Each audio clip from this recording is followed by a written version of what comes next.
Bueno, muy buenos días para todos, cordial público, docentes, invitados. Yo soy Edison Fabián Reyes Vadillo, internacionalista de la Universidad Militar Nueva Granada, con más de 10 años de experiencia nacional e internacional en diferentes países de Centroamérica y Latinoamérica.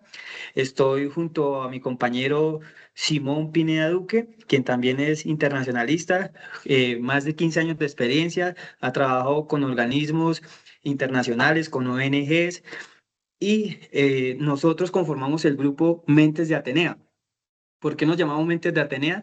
No precisamente por los dioses, sino porque Mentes de Atenea hoy en día son esas personas que ayudan a guiar, que ayudan a interiorizar, a analizar las diferentes situaciones sociales, políticas y todas que están afines a las relaciones internacionales en los problemas de la actualidad a nivel global. Nuestro tema principal o eje central va a ser la polarización política y la democracia en América Latina. ¿Por qué escogimos esto junto con mi colega? Porque se ha observado a lo largo ya de hace más de 15 años que se han ido presentando ciertas problemáticas internas en cuanto a los sectores de izquierda o derecha. Entonces, lo que queremos mostrar es el análisis neoinstitucional de estos efectos sobre la gobernabilidad regional y cómo está afectando todos los países de América Latina. Colega, le doy paso. Mucho gusto tenerlo acá y Muchas esperemos sea gracias, claro Fabián, por la para todos. invitación. Cordial saludos para todos. Ya el compañero Fabián me había presentado, pero bueno, vuelvo y les comento. Yo llevo cierto tiempo en el tema internacional. He trabajado en ONGs y me permito explicarles a todos sobre la polarización. Entonces, me gustaría empezar por la presentación del problema y así como ustedes lo están viendo en esta gráfica, el periodo que yo estoy analizando va desde el 2016 al 26. En esa época, Colombia, Chile, México y Argentina han experimentado unos procesos de polarización política que no tienen precedente en sus historias recientes. O sea, siempre se ha mantenido como ese tema de las divisiones en el país. Los datos son totalmente claros. Según Latinobarómetro 2024, el apoyo a la democracia en la región apenas alcanzó el 52%. La confianza en los partidos políticos, los parlamentos y los tribunales siguen siendo persistentemente baja. Lo que pasa es que la gente está como no creyendo ya como en discursos ni en propuestas y están optando más bien como por no participar en el día de elecciones, porque no ven como un cambio que esperan para un buen futuro en el país. Y ahí se revela una paradoja que pues, a mí me parece fundamental, que es donde la ciudadanía dice querer la democracia, pero desconfía profundamente de todas las instituciones que la sostienen, porque se han presentado muchos fraudes electorales, a veces han sido golpes de Estado, a veces eh, toma de grupos al margen de la ley. Son muchas cosas que han impedido vivir como unas elecciones completamente transparentes y también por un choque de posiciones políticas muy diferentes en estos países. Entonces esto me condujo a una pregunta de investigación muy concreta y es, ¿de qué manera la polarización afecta la democracia en América Latina desde la perspectiva del neoinstitucionalismo? Y entonces a partir de esa pregunta llegué como a la respuesta de una hipótesis planteada y es que la polarización política extrema debilita la gobernabilidad democrática porque fragmenta dos sistemas de partido, dificulta la construcción de mayorías legislativas y erosiona la confianza institucional. En este efecto se intensifican cuando las reglas formales e informales favorecen la confrontación por encima de la deliberación. El hecho de que en un país estén los extremos, siempre va a haber un choque de que muchos están de acuerdo y otros están en desacuerdo. Por eso hoy en día, desde un punto de vista, pienso que el centro está mandado a recoger en los países. Se ha demostrado que tanto en Argentina, en Colombia, en, en Brasil, eh, siempre han gobernado los extremos. pero aunque uno cree que es lo mejor para el país, a veces trae grandes consecuencias para la ciudadanía. En otras palabras, lo que se podría resumir es que el problema no es solo que los ciudadanos se odien más. El problema recae es que el sistema mismo los recompensa por hacerlo, por hacerlo. ¿Listo, compañero? Claro que sí, Proceda. compañero. Claro que sí, compañero Simón. Y es que, ¿qué es lo que debemos tener en cuenta? En lo cual coincido contigo. En que la polarización en América Latina como tal se ha considerado como uno de los principales obstáculos para la construcción de consensos y la estabilidad democrática de algunos países. Como lo mencionabas, Brasil, Chile, México, no dejemos por fuera a Venezuela, que podemos observar la gran problemática que llevan a lo largo ya más de 10 años.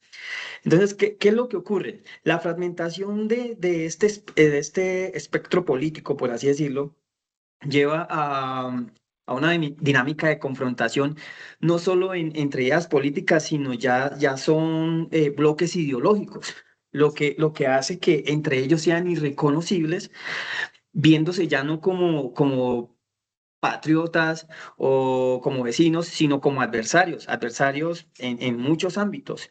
Lo que lleva a la idea de que en realidad la polarización está afectando de sobremanera toda nuestra América Latina. Digamos, pongamos en contexto países como Chile, en donde en las elecciones del año anterior, el presidente Kast decía a su adversaria que era una socialista comunista, y la adversaria le decía a él que era un fascista. Entonces, son escenarios los cuales invitan a que la gente en que la gente crezca ese rencor, en que la gente crezca esa polarización afectiva, que es totalmente a la polarización normal. Aquí en esta polarización afectiva lo que vemos es ese odio, ese rencor que se genera en contra de las personas que no están a favor de su mismo bando, por así decirlo, o a favor de su misma ideología política. Como lo mencionaba compañero Simón, lo que queremos hacer con esto a ustedes asistentes es mostrarles cómo se construyó esta pregunta de investigación, qué factores se tuvieron en cuenta, en donde mi colega, como experto en generar esas cuestiones, dividió esa pregunta de investigación en cuatro factores principales.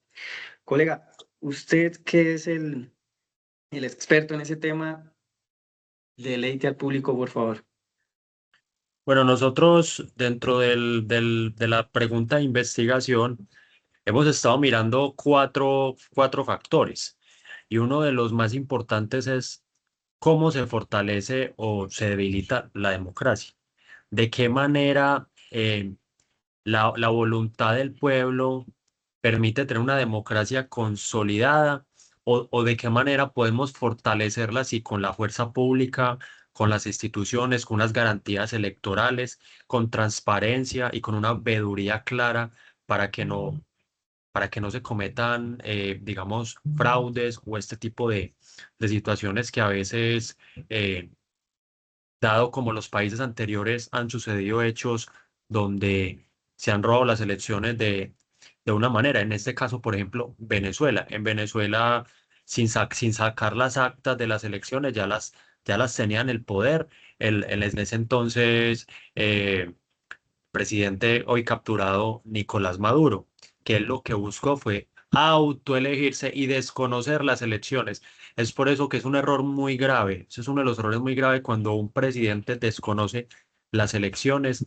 Puede generar una polarización en el país porque pueden haber desacuerdos entre quienes se sintieron ganadores y quienes se sienten que se toman el poder o por las buenas o por las malas, que es como lo hacen muchas veces los extremos.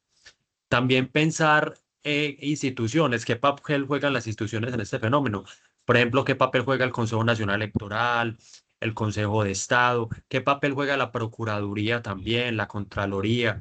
En el caso de Colombia, por ejemplo, la Procuraduría juega un papel de estar cuatro ojos pendientes de que un mandatario no participe en política y no promueva a su candidato en ningún evento o acto público, porque ya si lo hace, está cometiendo un constreñimiento electoral que está obligando a la gente y como jefe de Estado se tiene totalmente prohibido participar en este tipo de, de escenarios.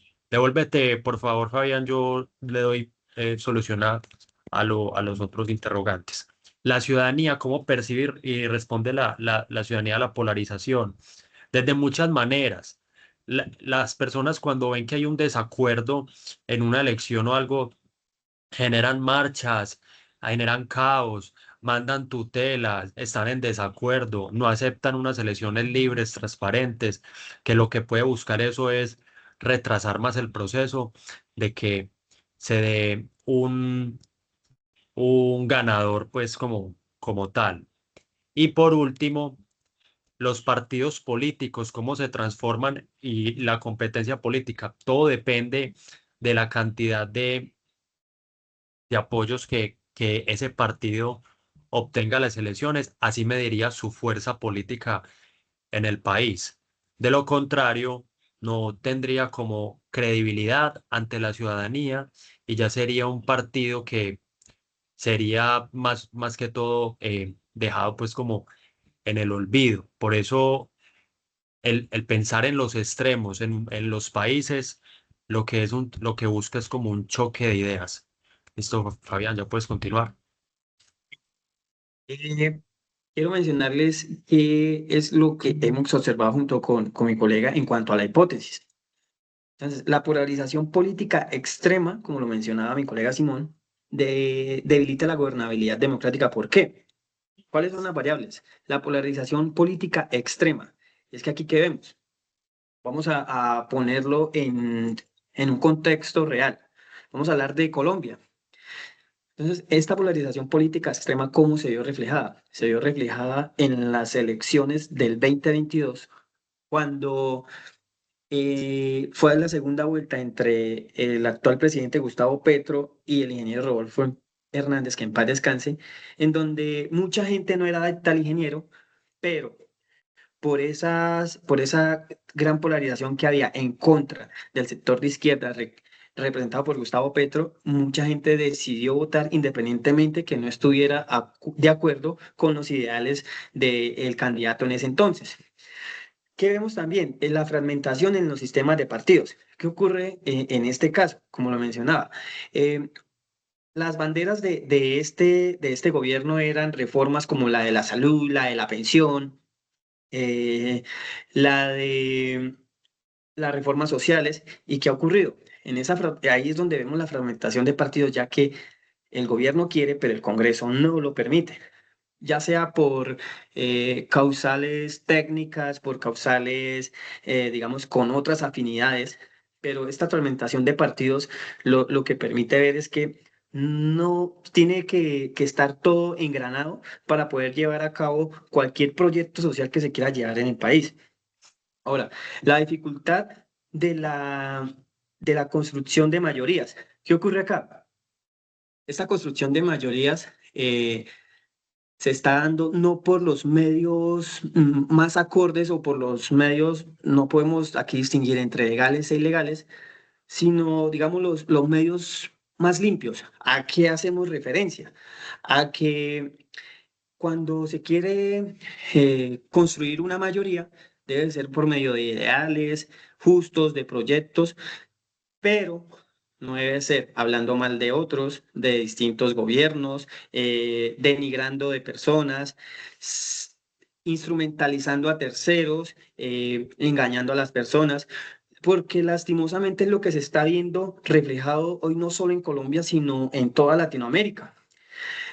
¿Qué pasa cuando sucede esta polarización? Un factor fundamental, reduce la confianza institucional.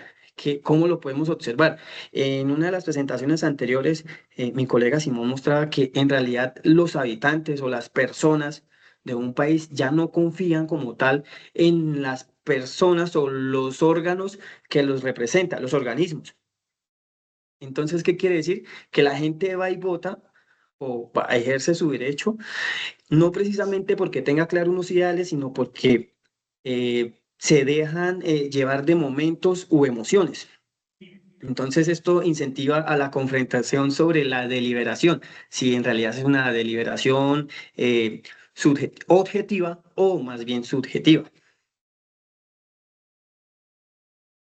Muy bien, compañero, yo voy a hablarles un poquito sobre el marco teórico y es basándome en la premisa de por qué el neoinstitucionalismo.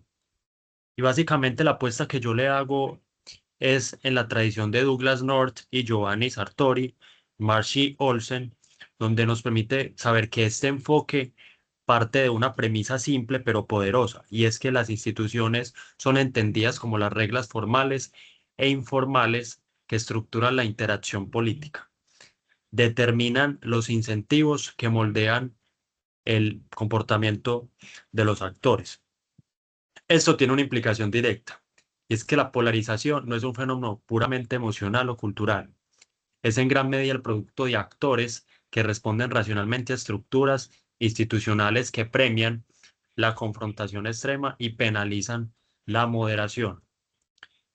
Para complementar este enfoque, traje a colación tres autores que me parece que hacen enriquecedor este análisis, y son Hannah Arendt, donde ella me permite argumentar que cuando las instituciones democráticas pierden legitimidad, la violencia llena ese vacío, no como poder, sino como ausencia. Si en un país no tenemos instituciones que velen por unas elecciones limpias, transparentes y justas, lo que puede suceder es que muchas personas van a tomar el camino de la violencia y van a generar caos, zozobra, eh, mucha más polarización en el país, donde se da uno cuenta que hay una ausencia institucional muy importante que lleva a que pasen estas cosas.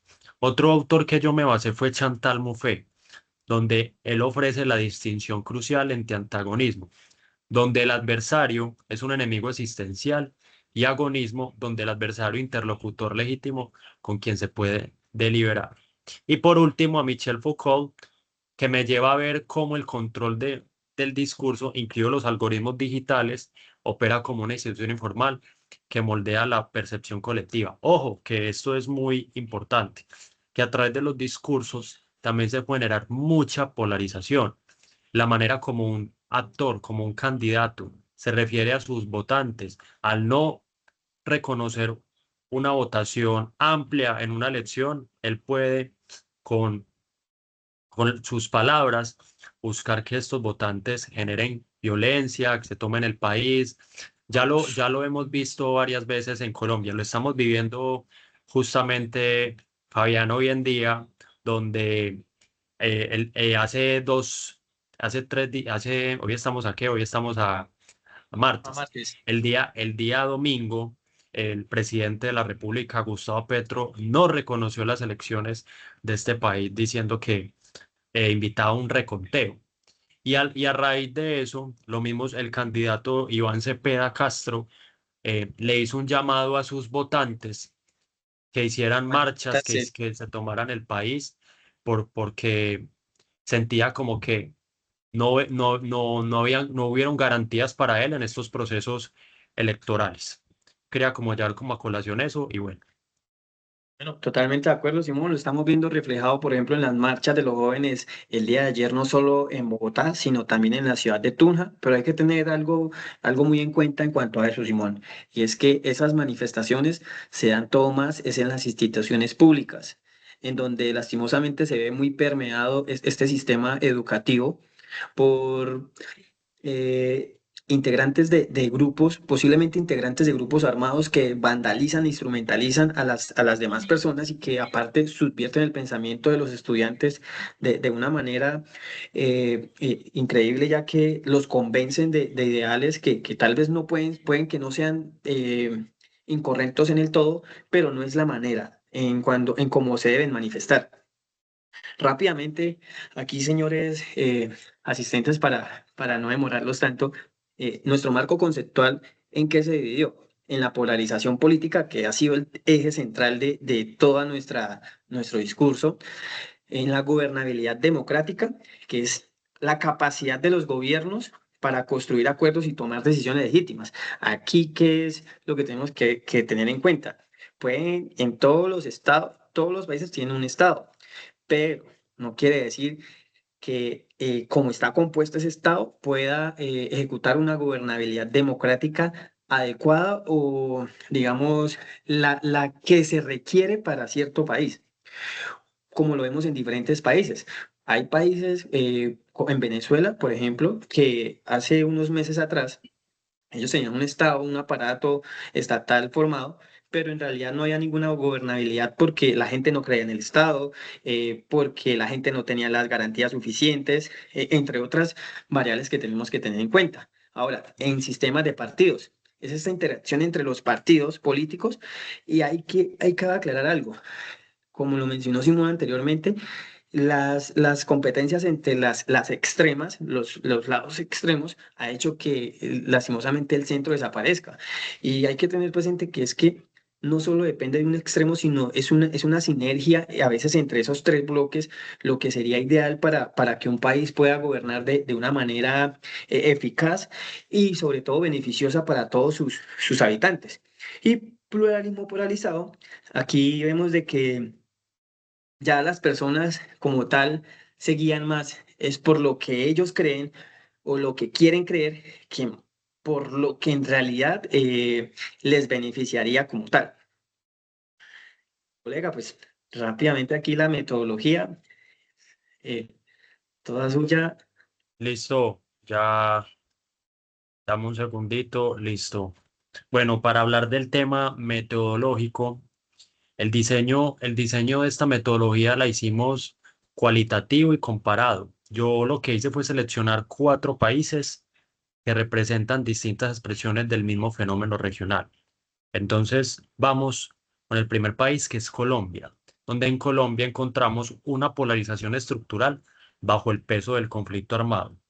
Pero por supuesto, el conflicto armado en Colombia ha generado unos factores muy graves y es donde no se han podido tener unas elecciones completamente tranquilas, empezando que grupos al margen de la ley presionan a los ciudadanos de dicho territorio para que voten por el candidato que más les convenga. Y lo hacen por el simple hecho que representan sus ideas y se sienten atemorizados de que gane otra persona contraria a ellas, pero los hacen a través del secuestro, de la extorsión, de las vacunas. Colombia es un país donde se ve mucho este tipo de situaciones. Si nos vamos a Chile, eh, la polarización es completamente clara porque en Chile se genera mucha polarización por el tema de impuestos, por el tema de políticas que no van acorde a lo que muchas veces la ciudadanía quiere, también por imposiciones ideológicas, por temas de falta de políticas públicas, de aumento de precios, de tarifas. La última elección que hubo cuando ganó Gabriel Boric fue por que aumentaron la tarifa del metro, algo así, y el candidato el que era el presidente en ese entonces, ellos se tomaron el país porque estaban buscando que bajaran las tarifas y si ganaba Gabriel Boric, pues las elecciones iban a ser completamente legítimas. Si nos vamos a México, también es un tema afectiva e identitaria, pues lo mismo, México es un país muy, digamos, muy progresista, donde México no prima la libertad de mercado, la inversión, la seguridad, en México prima más es la comunidad LGBTI, el aborto, el feminismo, el, el wokismo, o sea, del ambientalismo, son como culturas identitarias que son lo que más premia más en una elección y no las necesidades que verdaderamente requiere el país. Por ejemplo, Claudia Sheinbaum es la actual presidente de México, pero ella ganó pues por una cultura identitaria que era muy relacionada como al progresismo. Y en Argentina pasó a un hito histórico porque Argentina estuvo gobernada por el kirchnerismo por mucho tiempo, donde los impuestos fueron cada vez más altos, fue la inflación más grande en toda América Latina que se había visto pues en un país y eso fue derrotado gracias a Javier Milei, un libertario que propuso libertad de mercado, libertad financiera, bajar impuestos, recortar ministerios, buscar austeridad para que el país pudiera vivir en completa, eh, pues, pudiera vivir Por en estabilidad, una llamémoslo estabilidad así. que la tienen hoy en día.